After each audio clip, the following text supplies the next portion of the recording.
नमस्कार, मैं Sangeeta from Learnohub the learning platform, जहां पढ़ सकते हैं math, science, SST absolutely free at learnohub.com।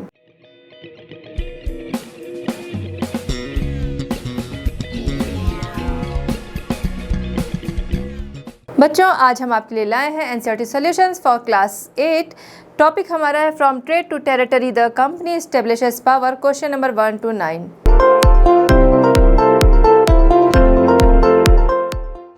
चलिए बच्चों, स्टार्ट करते हैं क्वेश्चन नंबर 1 से। क्वेश्चन नंबर 1 हमारा है मैच द फॉलोइंग, मैच कराना है। आइए देखते हैं किससे किसे मैच कराते हैं। सबसे पहले है दीवानी को हम लोग मैच कराते हैं right to collect land revenue. जो दीवानी है ये एक डेजिग्नेशन थी, ये जिसे मिल जाती थी उसे लैंड रेवेन्यू कलेक्ट करने का राइट मिल जाता था। नेक्स्ट है टाइगर ऑफ मैसूर टीपू को कहा जाता था। नेक्स्ट है फौजदारी अदालत हम मैच कराते हैं क्रिमिनल कोर्ट से, जहाँ पर आपराधिक जो मामले होते थे वो सुलझाए जाते थे। नेक्स्ट है रानी चेन्नम्मा को हम मैच कराते हैं led an anti British movement in Kittur Karnataka की रानी चेन्नम्मा जो है वो कर्नाटक के कित्तूर की रानी थी। इन्होंने ब्रिटिश मूवमेंट के खिलाफ विद्रोह किया था और जिसमें इन्हें कैद कर लिया गया और वहीं जेल में ही उनकी कुछ सालों के बाद डेथ हो जाती है। नेक्स्ट है सिपाही को हम मैच कराते हैं सिपॉय जो है वो कुछ कह सकते हैं हमारे सिपाही से ही मिलता जुलता वर्ड है, जिसे सिपाही के लिए ब्रिटिशर्स जो थे वो यूज़ करते थे सिपॉय के रूप में। चलिए बच्चों, आते हैं क्वेश्चन नंबर 2। क्वेश्चन नंबर 2 हमारा है फिल इन द ब्लैंक्स। आपको फिल इन द ब्लैंक्स दिए हुए हैं जो कि आपको फिल करने हैं। ये मैंने पहले से फिल कर रखा है। आइए देखते हैं इस क्वेश्चन में क्या है। The British conquest of Bengal begin with the battle of Plassey जो था, यहीं से बंगाल पर जो ब्रिटिशर्स थे इनकी जो है जीत स्टार्ट होती है। बंगाल के नवाब सिराजुद्दौला और ब्रिटिशर्स के बीच में लड़ाई होती है, युद्ध होता है, जिसमें कि ब्रिटिशर्स जो थे वो जीत जाते हैं और यहाँ से बंगाल पे उनकी जो जीत है वो स्टार्ट होती है। नेक्स्ट हम देखते हैं, इसमें क्वेश्चन नंबर 2 है Hyder Ali and Tipu Sultan were the rulers of Mysore. Hyder Ali और टीपू सुल्तान जो थे वो कहाँ के शासक थे? ये दोनों मैसूर के सुल्तान थे, मैसूर के शासक थे। हैदर अली जो थे वो टीपू के फादर थे। नेक्स्ट हम देखते हैं Dalhousie implement the doctrine of lapse. Dalhousie ने डॉक्ट्रिन ऑफ लैप्स जो है उसे इम्प्लीमेंट किया था। इसके तहत पहले जो भी राजा होते थे उसमें क्या था कि जो राजा का बेटा होता था वही उत्तराधिकारी होता था, वही राजा बनता था। उसके अगर 4 पुत्र हैं, 5 पुत्र हैं, 2 पुत्र हैं, उनमें से जो योग्य होता था उसी को राजा बनाया जाता था। और अगर किसी राजा के कोई पुत्र नहीं है तो वो गोद भी ले सकता था। लेकिन ये डलहौजी के आने के बाद डलहौजी ने ये इम्प्लीमेंट दिया डॉक्ट्रिन ऑफ लैप्स का, जिसके तहत कि जो ये राजा गोद ले सकते थे, किसी भी पुत्र को गोद ले सकते थे और उसे अपना राजा बनाते थे, उसे इसने समाप्त कर दिया। उस डलहौजी के हिसाब से, डलहौजी ने जो इम्प्लीमेंट लाया उसके हिसाब से जिस भी राजा का कोई पुत्र नहीं है वो आगे गोद लेके उसे उत्तराधिकारी नहीं बना सकता था। तो ये जो आया इम्प्लीमेंट इनका डॉक्ट्रिन ऑफ लैप्स। नेक्स्ट है Maratha kingdom were located mainly in the western part of India. Maratha जो कि 17th सेंचुरी से, मराठा किंगडम जो कि 17th सेंचुरी में स्टार्ट होता है, ये मेनली लोकेटेड था ये वेस्टर्न पार्ट ऑफ इंडिया के वेस्टर्न पार्ट में लोकेटेड था। चलिए बच्चों, अब हम आते हैं क्वेश्चन नंबर 3। क्वेश्चन नंबर 3 हमारा स्टेट वेदर ट्रू और फॉल्स। ट्रू और फॉल्स में आंसर करना है। इसमें फर्स्ट है A, the Mughal empire became stronger in the 18th century. 18th century में मुगल एम्पायर जो था वो स्ट्रॉन्ग हो गया था। ये स्टेटमेंट ट्रू है या फॉल्स है? अब आप सोच के बताइए ये ट्रू है या फॉल्स है, और अगर ये ट्रू है तो क्यों है, फॉल्स है क्यों है? करेक्ट, ये स्टेटमेंट होता है फॉल्स, क्योंकि हमने देखा कि जो 18th सेंचुरी है यहाँ से ब्रिटिशर्स आ जाते हैं और यहाँ से उनकी जो पावर होती है, 18th सेंचुरी में ब्रिटिशर्स की जो पावर होती है, प्लासी का जो युद्ध होता है, बैटल ऑफ प्लासी, वहाँ से इनकी पावर बढ़ती है। तो और यहाँ से जो मुग़ल एम्पायर है उनकी पावर डिक्रीज़ होती है, जिसकी वजह से ये स्टेटमेंट होता है फॉल्स। नेक्स्ट हम आते हैं बी हमारा है the English East India company was the only European company that traded with India के साथ ट्रेड करने वाली British English East India company जो थी वो अकेली यूरोपियन कंपनी थी। ये स्टेटमेंट पूरी तरह से फॉल्स है, क्योंकि इसके अलावा पुर्तगाली, डच ये सब भी आए थे यूरोपियन कंट्री से यहाँ ट्रेड के लिए। तो ये स्टेटमेंट कि ब्रिटिश सिर्फ इंग्लिश ईस्ट इंडिया कंपनी ही थी, तो ये स्टेटमेंट होता है फॉल्स। नेक्स्ट है C, Maharaja Ranjit Singh was the ruler of Punjab. Maharaja Ranjit Singh जो थे वो पंजाब के रूलर थे, ये स्टेटमेंट है ट्रू। नेक्स्ट हम आते हैं D, the British did not introduce administrative changes in the territories they conquered. Next हम आते हैं डी है the British did not introduce administrative changes in the territories they conquered. Britishers जो थे उन्होंने अपने इलाकों में कोई भी एडमिनिस्ट्रेटिव चेंजेस नहीं किए। ये स्टेटमेंट है फॉल्स, क्योंकि जो एडमिनिस्ट्रेटिव चेंजेस जो भी होते हैं वो इन्हीं के टाइम में बहुत ज़्यादा होते हैं। तो ये जो स्टेटमेंट है ये भी होता है फॉल्स।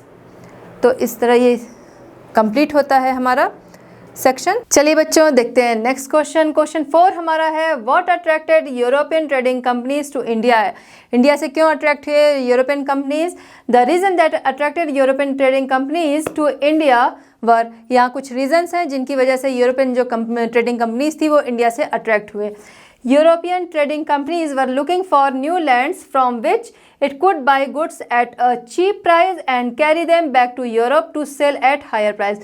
यूरोपियन ट्रेडिंग कंपनीज जो थी वो ऐसी लैंड सर्च कर रही थी जहाँ से वो गुड क्वालिटी के सामान ले सकें और उन्हें good quality and cheap price पे सामान ले सकें और उन्हें यूरोप जाकर हायर प्राइस पे दे सकें। तो ऐसी संभावनाएं उन्हें इंडिया में दिखी जहां से वो चीप प्राइस की चीज़ें एंड गुड क्वालिटी वाली चीज़ें ले जाकर यूरोप में हायर प्राइस पे सेल कर सकें।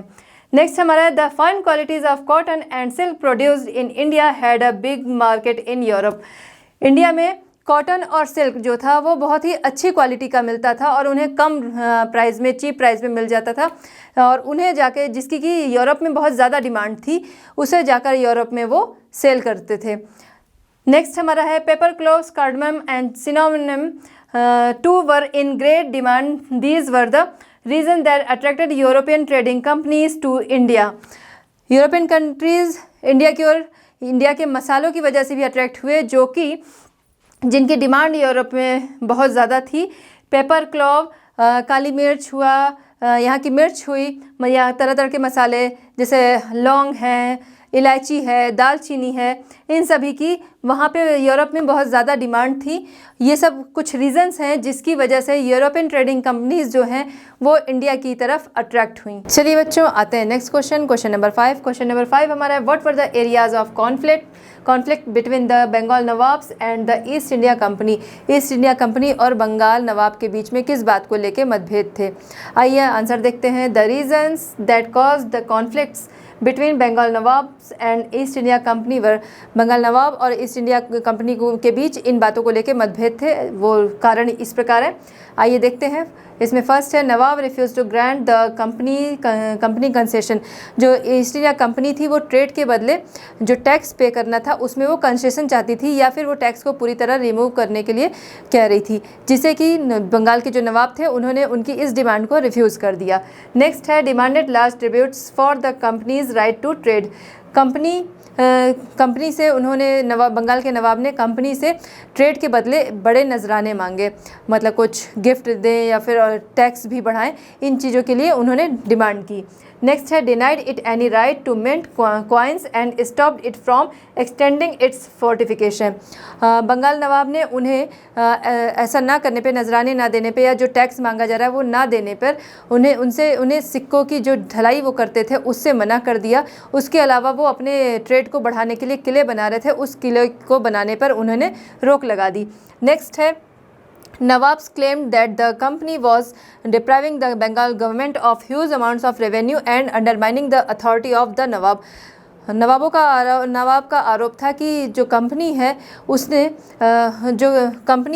वो एक बड़ा जो उन्हें टैक्स रेवेन्यू जो उन्हें देना है, एक बड़ा अमाउंट उन्हें जो देना है वो नहीं दे रही है, जिसकी वजह से बंगाल नवाब जो थे उनकी जो शक्तियाँ थी वो अंडरमाइनिंग हो रही हैं, उनकी पावर जो है वो अंडरमाइनिंग हो रही है।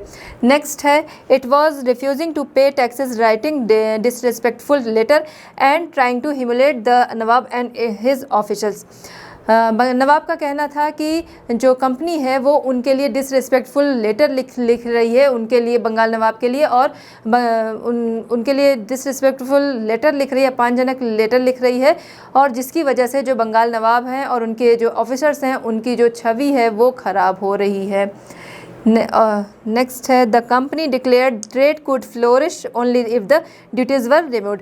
कंपनी का कहना था अगर ये टैक्स रिमूव कर दिए जाएँ, कोई भी कंपनी तभी फल फूल सकती है अगर उनके ऊपर टैक्स ना लगाए जाएँ या वो टैक्स कम लिए जाएँ। तो इसलिए कंपनी का कहना था कि हमारी कंपनी तभी अच्छी तरह से ग्रो कर पाएगी, हमारा ट्रेड जो है वो अच्छी तरह से ग्रो तभी कर पाएगा अगर जो टैक्स है, जो रेवेन्यू है, वो उसे रिफ्यूज़ कर दिया जाए।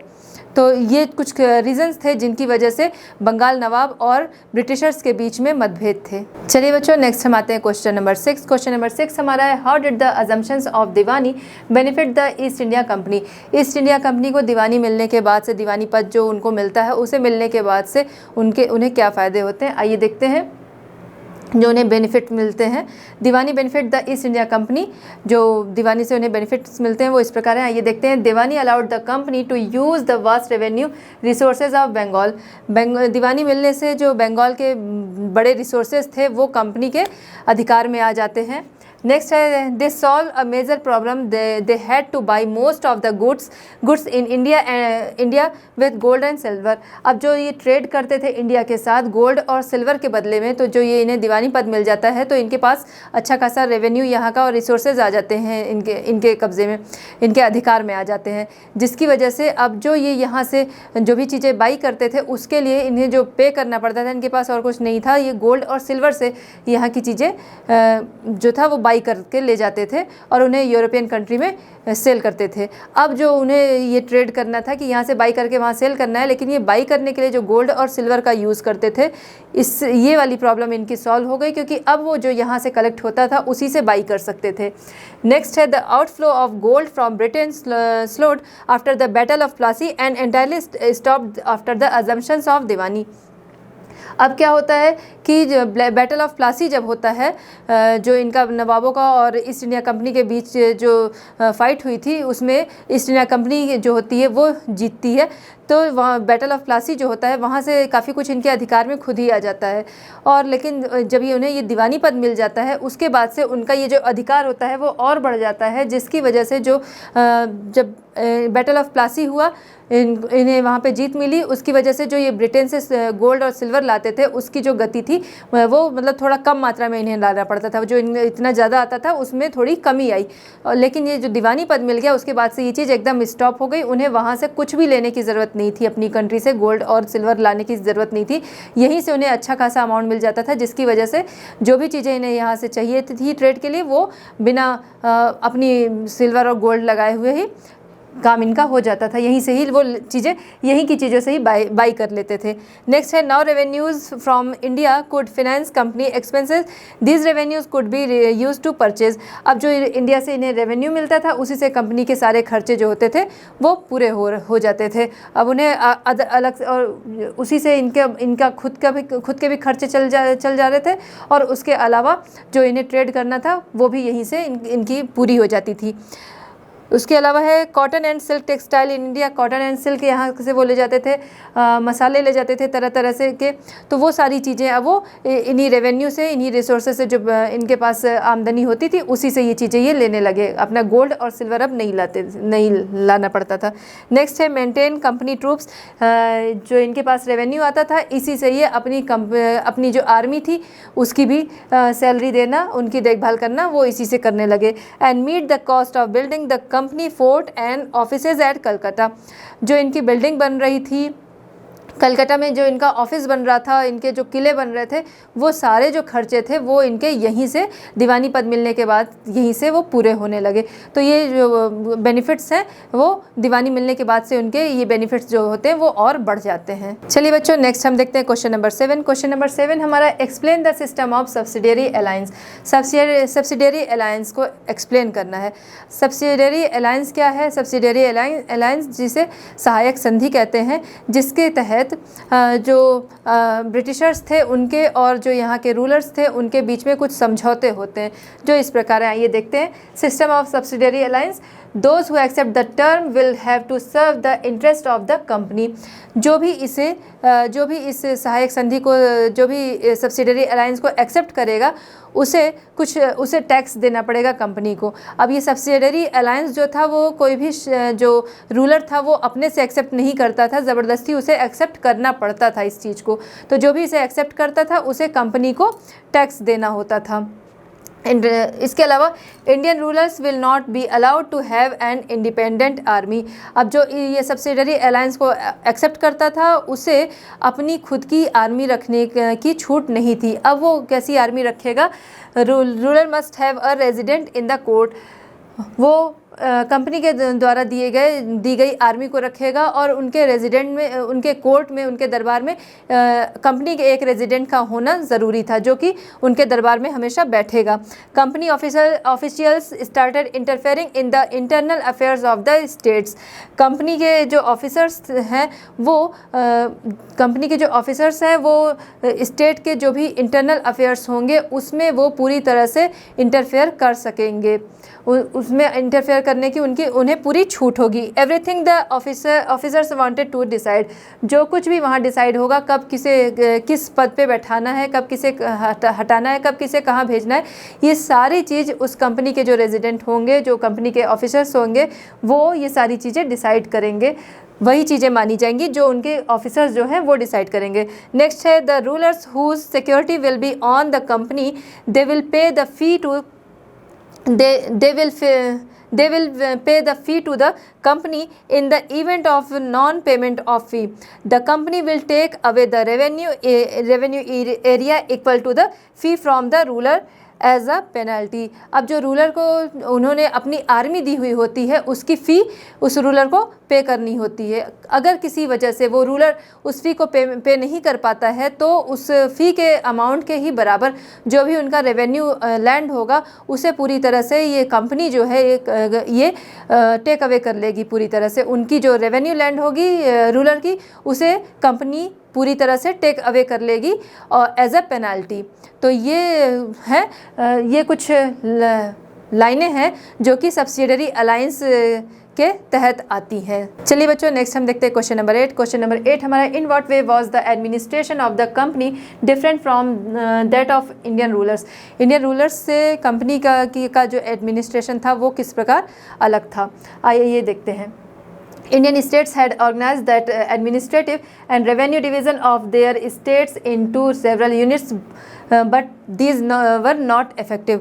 जो इंडियन किंग्स थे उन्होंने अपने स्टेट में एडमिनिस्ट्रेटिव एंड रेवेन्यू डिवीज़न जो था वो क्रिएट किया, ऑर्गेनाइज किया, जो कि सेवरल यूनिट्स में ऑर्गेनाइज थे।